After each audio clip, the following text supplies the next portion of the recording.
안녕하세요. 웰스기업연구소 정우일 소장입니다. 오늘은 이제 갑작스럽게 라이브 방송을 진행하게 됐는데요. 그 이유는 어젯밤에 저희 중소기업 경영지원 클리닉 상담 신청서 새로운 이제 양식이 나왔기 때문에 이렇게 긴급하게 라이브 방송을 진행하기로 했습니다. 자, 오늘 라이브 방송을 안 들으셔도 원래 라이브 방송은 제가 이게 녹화해서 제공해 드리진 않을 예정인데 이번 거는 좀 다르게 녹화한 후에 다시 편집해서 보내드리고자 합니다.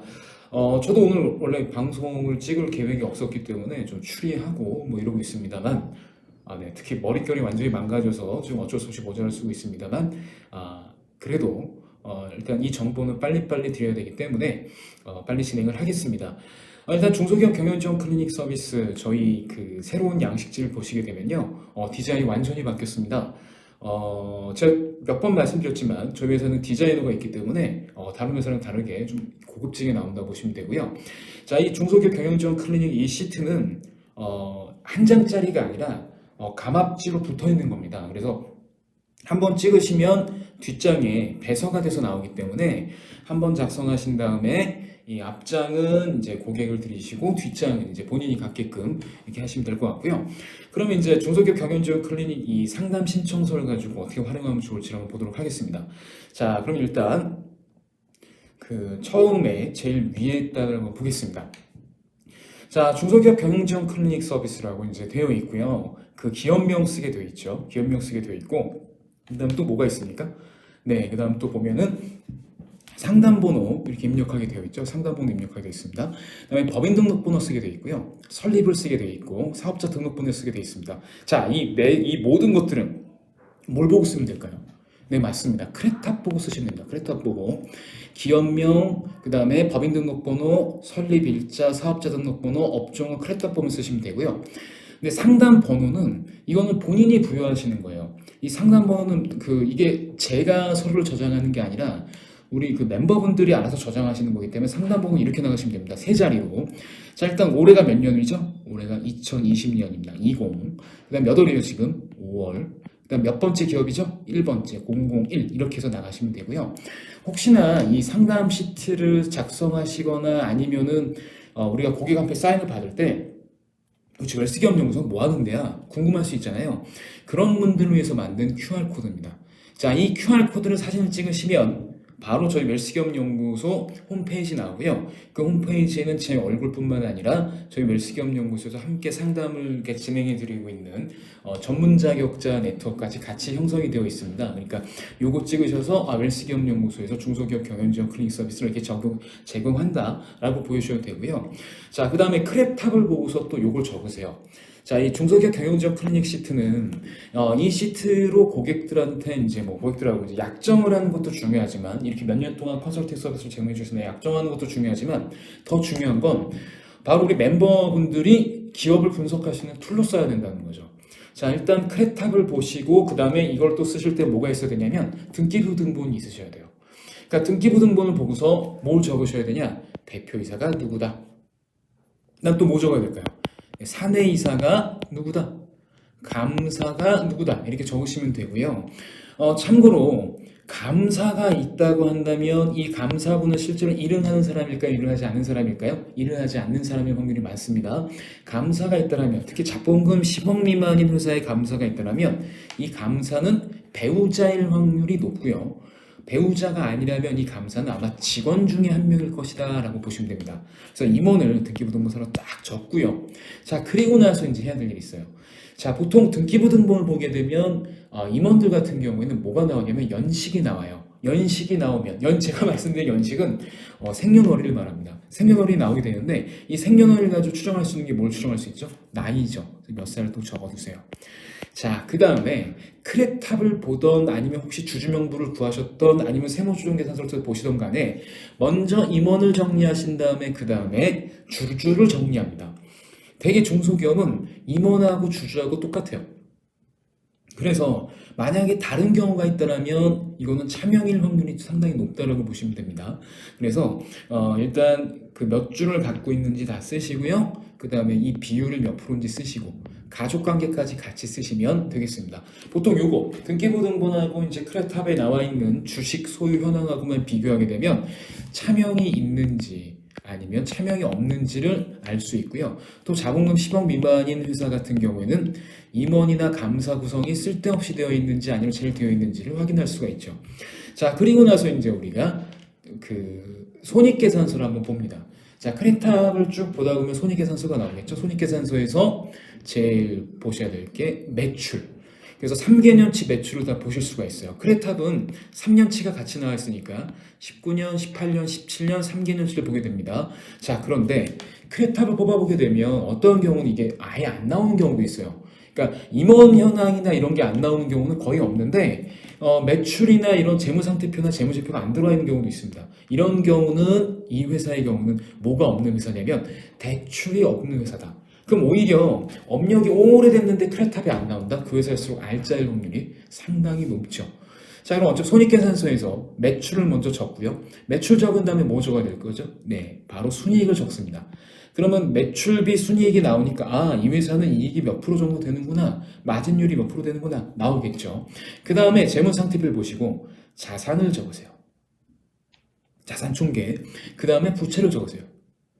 그 다음에 자본금을 적으세요. 그 다음에 미처분 이익잉여금을 적으세요. 이렇게 되면은 자, 요것만 비교하도록 뭘 할 수 있죠? 비상장법인의 주식가치를 총 계산할 수가 있습니다. 자, 비상장법인의 주식가치를 계산하는 건 CEO 멘토의 비상장 주식가치 계산하는 이 프로그램을 활용하시면 되고요. 이건 제가 다음 기회에 다시 라이브 방송을 통해서 한번 해드리겠습니다.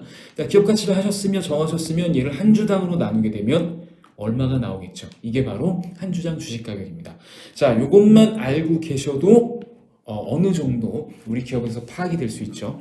자, 일단 이것만 적게 되면 뭘 알 수 있습니까? 일단 자본금을 알고 있으니까 자본금 10억 미만이냐 10억 이상이냐 알 수 있겠죠. 그 다음에 임원 정보하고 주 정보가 들어가니까 차명이 있냐 없냐도 대충 유추할 수 있고요. 그 다음에 가족 기업이냐 가족 기업이 아니냐도 대충 유추할 수가 있습니다. 그리고 비상장법의 주식가 이걸 대충 계산했기 때문에 어느 정도는 좀 할 수가 있죠. 자, 그 다음에 우리가 좀 체크해야 될 게 또 다른 게 있습니다. 자, 이렇게 기본 정보를 적고 나면 이제 핵심 체크사항으로 여러 가지 적어야죠. 자, 먼저 가지급금이 있는지 없는지 여부를 한번 파악해 봅시다. 가지급금이 있는지 없는지는 뭘 보면 될까요? 가지급금 여부는? 네, 가지급금은 뭘 보면 될까요? 네, 가지급금은 뭘 보면 될까요? 네, 가지급금은요, 일단 재무상태표를 보세요. 자, 재무상태표를 보신 다음에 이 재무상태표에 어떻게 되어 있는지 한번 보세요. 자, 가지급금은 일단 재무상태표를 보시는 겁니다. 재무상태표를 보셔서 이 재무상태표에 어떻게 되어 있는지를 한번 보세요. 그러니까 예를 들면 재무상태표에 그 가지급금을 확인하려면 뭘 보셔야 되냐? 재무상태표에서 네, 맞습니다. 재무상태표에서 그 단기 자산을 먼저 보세요. 그러니까 유동자산을 보세요. 유동자산에서 당좌 자산을 보세요. 당좌 자산을 보신 다음에 당좌 자산에서 혹시 가지급금 혹은 주임종 단기 채권 혹은 그냥 단기 대여금 이런 항목들이 있는지 보십시오. 그러면 가지급이 있을 확률이 상당히 높습니다. 그리고 나서 뭘 보시냐면 바로 손익계산서를 보세요. 손익계산서. 자, 손익계산서를 보신 다음에 뭘 확인하시냐면 영업 외 수익, 영업외 수익에서 이자 수익을 한번 체크해 보세요.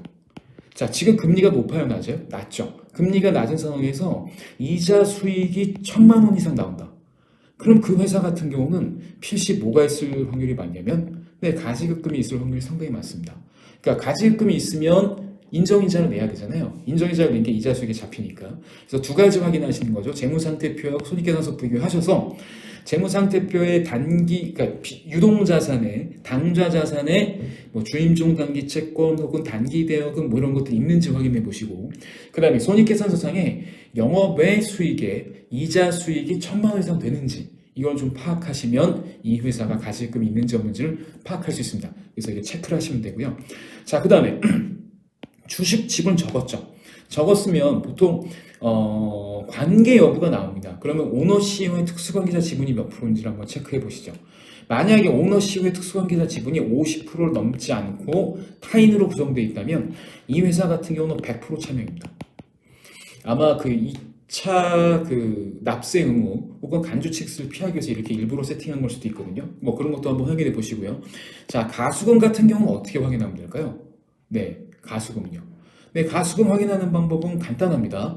자, 아까 가지급금은 우리가 부채 계정에서 확인했잖아요. 부채 계정에서 확인했으면 가수금 같은 경우, 아까 가지금 자산 계정에서 확인했죠. 가수금은 부채 계정에서 확인하면 됩니다. 부채 계정에서 무슨 부채를 확인하시면 되냐면요. 네, 유동부채를 확인하시면 돼요. 유동부채에서 혹시나 주임종 단기 채무 혹은 뭐 대여금 뭐 이런 게 있다라면 가수금이다라고 보시면 됩니다. 자, 가수금이 있다라면 이 회사 같은 경우는 네, 아마 자본금을 과소해서 넣거나 아니면 법인이 좀 어려운 상태, 현금 흐름이 어려워서 대표이사가 돈을 넣은 상태일 확률이 상당히 높겠죠. 그래서 이 가수금이 있는 회사 같은 경우는 네, 뭐 이걸로 좀 인출해서 다시 활용할 수 있는 방법 아니면 증자할 수 있는 방법 이런 것들 보시면 되겠고요. 자, 배당을 했는지 안 했는지 뭘로 확인하면 되죠? 네, 배당했는지는 잉여금 처분 계산서에 이익 준비금이 쌓여 있는지 안 쌓여 있는지를 보시면 됩니다. 그러면 이제 이 잉여금 처분 계산서에서 배당을 했는지를 한번 확인하시면 될 것 같아요. 자, 이렇게 해서 확인하시면 우리가 핵심 체크 사항이 어느 정도 끝나게 됩니다. 자, 그럼 이제 이걸 가지고서 우리가 뭘 할 거냐면 기업을 컨설팅을 해야겠죠. 그래서 기업을 컨설팅할 때 가장 중요한 팩트들을 이제 이걸 통해서 파악을 좀 하셨습니다. 그러면 이제 이 밑에 장을 보고서 어떻게 더 상담을 이어갈지 한번 볼게요. 자, 지금 일단은 우리가 그 기업에 대한 정보를 파악했죠. 그리고 나서는 이제 여기까지 작성했으면 이 다음부터는 고객과 대면해서 작성하시는 겁니다. 자, 니즈 환기를 하셨잖아요. 어느 정도 니즈 환기를 하셨으면 우리 이 분들에게 무슨 클리닉이 필요할지 한번 예측해 보는 거죠. 얘기를 통해서. 자, 이 경우 클리닉이 쓰려면 회사가 업력이 좀 돼야 되고요. 그다음에 잉여금이 5년치 순이익보다는 더 많이 쌓여 있어야 됩니다. 그다음에 인재지원 클리닉을 하시려면요. 근데 인재지원 클리닉을 하시려면 아무래도 회사가 제조라든가 아니면 직원들이 좀 많이 필요한 회사여야 되는 거고요. 가지급 클리닉은 네, 아까 우리가 체크했을 때 가지급이 있는 걸로 추정이 되면 이건 바로 들어가야 됩니다. 네, 경영권방어 클리닉은요. 네, 차명이 있거나 아니면은 2세대에게 경영을 물려주고 싶다라고 한다면 이거 들어가셔야 되고요. 필수 규정 클리닉. 이건 아까 우리가 적었지만 자본금 10억 미만인 회사인데 임원이 쓸데없이 많거나 감사가 있거나 한 데는 이런 것도 바로 들어가야겠죠. 그리고 웬만한 기업들은 정관을 다 바꾸셔야 되기 때문에 이건 클리닉은 체크하셔야 됩니다. 자, 자산운용 클리닉은요. 저 같으면 이거 무조건 클릭합니다. 왜? 법인에 쌓여진 잉여금을 어떤 금융상품으로 운용할지를 우리가 체크해야 돼요. 그럼 우리는 간단하게 솔루션이 두 가지가 있죠. 법인의 그 잉여금을 운용하는데 비용 처리가 되는 게 있을 거 비용 처리 안 되는 게 있을 수 있죠. 근데 그걸 이거 자산운용 클리닉. 그다음에 절세 클리닉 같은 경우는 뭐 연구소를 만든다거나 기업선 연구소를 만든다거나 아니면 뭐 예를 들어서 특히 고용지원금을 받게끔 하거나 아니면 또 어떤 게 있을까요? 네, 성과공유제 등의 여러 가지를 통해서 세금을 줄일 수 있는 방법들을 찾아드시면 되고요. 기업 신용 클리닉은 대출이 있는 기업, 특히 기보나 신보 아니면 은행권 담보 대출이 있는 기업들 같은 경우 재무제표 어떻게 좀 해야 되는지. 그러니까 요거는 언제 많이 하냐면 1월부터 3월 사이에 가결상과 근무해서 많이 한다고 보시면 되고요. 가업승계 클리닉은 이제 대표님 연령이 좀 높고 회사가 업력이 길고 잉여금이 많이 쌓이게 되면 해당되는 겁니다. 그래서 이런 클리닉 업무 영역들을 같이 이제 좀 클릭하면서 우리는 일시적으로 뭐 어떤 솔루션을 주는 게 아니라 기간을 정해놓고서 클리닉을 운영하면서 우리 회사가 100년 기업으로 계속 영속할 수 있는 시스템을 제공해주고 이런 기간을 제공해준다고 설명해주면 좋습니다. 자, 그리고 나서 다음에 이제 킬링이죠. 보통 이거를 작성할 때는 언제냐면 저랑 상담하기 전에 하시는 게 베스트예요. 언제? 정 소장하고 상담하기 전에 이게 작성이 되면 베스트. 그리고 저랑 상담을 하면서 2회차 때 2회차 혹은 1회차 때 작성이 돼도 베스트. 근데 2회차가 넘어가서 작성되는 건 그렇게 권장드리지 않습니다. 자, 그러면 만약에 제가 오기 전에 저랑 상담하기 전에 작성한다면 자, 일단 이 클리닉을 이 시트로 리주한기가 됐으면 상담하기 위해서 뭐가 필요해요? 네, 세무조정계산서가 필요하죠. 그럼 몇 년도가 필요하죠? 17, 18, 19. 그럼 이렇게 세 가지 클릭해서 하면 됩니다. 자, 그 다음에 정관 필요합니까? 네, 정관 변경, 정관 필요하죠. 정관 달라고 하셔야죠. 정관 주세요. 그 다음에 혹시나 뭐 근로계약서라든가 취업규칙과 뭐 급여대장이라든가, 그러니까 상시종업원이 10인 이상인 경우에, 근데 상시종업원에서 빠지는 게 임원 빠지고요, 연봉 7천만 원 이상 빠지고 50시간 미만 근로자들 빠집니다. 그러니까 단기 근로자들. 그러니까 이런 이 노무 자료가 필요하신 분들도 클릭해서 노무 자료를 받으시면 돼요. 그다음에 급여명세서 필요할 수 있죠. 급여명세는 뭐 때문에 필요하죠? 네, 보통 제가 보수계약서 쓸 때 필요하다고 많이 드리고요. 가결사에서는요. 아마 이거 특수한 경우에 필요할 수 있습니다. 제가 이걸 달라고 하는 이유는 제가 이거를 굳이 적고서 가져오는 이유는 신뢰감이죠. 특히 정관 같은 경우요, 보험회사 FC 잘못 줬다 잃어버리신 분들 대표님 꽤 많아요. 그런 것들 예방하기 위해서 좀 하는 거고요. 만약에 저랑 상담하기 전에 이해가 받았다면 상담 일시와 상담 장소, 다음 상담 때 이거 준비하세요라고 이제 클릭해서 주시면 되게 좋습니다. 그러니까 요거를 작성하는 시점은 이제 좀 많이 다르긴 한데 지금은 평균적으로 2회차세요. 2회차. 저랑 상담이 진행한 2회차신데 저는 이거를 1회차 때 끝냈으면 좋겠다. 그러니까 제가 가기 전에 이게 먼저 받아줬으면 좋겠다. 좀 이런 생각들을 좀 해보고 있습니다. 그래서 좀 더 노력하시면 그렇게 되지 않을까. 저랑 좀 더 하시면 이게 되지 않을까 싶고요. 자, 그리고 이제 그 다음 장입니다. 여기까지 이제 했으면 그 조금만 밑에 들어가시면 이제 우리가 또 해야 될 사항들이 있어요. 그거 한번 보겠습니다. 자, 제일 마지막 편에 보시면 여기 있어요. 커져라. 네. 특이사항이 있습니다. 여기 특이사항은 뭘 적으면 될까요? 네, 진짜 이거는 예를 들어서 저한테 하고 싶은 말들. 뭐 예를 들어서 이 고객은 뭘 조심해 주세요. 아니면 뭐가 있습니다. 아니면 이 고객은 뭘 원합니다. 아니면 이 사람은 가지고 뭐 200억 있습니다. 뭐 이런 것들 특이사항을 좀 적어주시면 좋고요. 그 다음에 이제 고객하고 이렇게 들어가시는 거죠. 웰스기업연구소 제공하는 중소기업 경영지 클리닉 프로그램 이용하겠습니까? 네, 여기 예 받고 여기에 고객 서명을 받고요. 그 다음에 상기 내용을 바탕으로 최근 클리닉 서비스를 제공하겠습니다. 여기 또 우리 멤버분들이 직접 서명하시면 됩니다. 대신에 클리닉 기간은 몇 월부터 몇 년까지 그냥 제가 권장해 드리는 건 최소 2년 최장 3년까지 권장해 드리고요. 자, 이거는 이제 뭐랑 연결하시면 되냐면 사실은 삼성생명에 암보험을 가입한 고객분들이라면 아마 이 서비스 때문에 가입한 고객도 있을 거예요. 특히 저 같은 경우는 그 서비스를 되게 좋아하는데 왜 암 환자들 같은 경우 심리적으로 많은 패닉 상태에 오잖아요. 그래서 그거를 좀 극복할 수 있는 심리상담 서비스를 쌍생명 올인원 암보험을 들어가면 제공해 주는데 마찬가지입니다. 우리 우리의 고객사가 되시면 당연하게 제공해드리는 프리 서비스다. 그래서 이 경영지원 클리닉 서비스를 같이 제공해드린다라는 것과 엮어서 이제 이걸 받으시면서 여기 기왕에 서명하시는 거 옆에다가 피보험자 사인 한 군데 더 받으시면 되겠죠. 그래서 이렇게 계약까지 완료를 지으시면 참 좋을 것 같은데 어쨌든 중요한 거는 이 클리닉 시트를 잘 활용하셔야 되고요.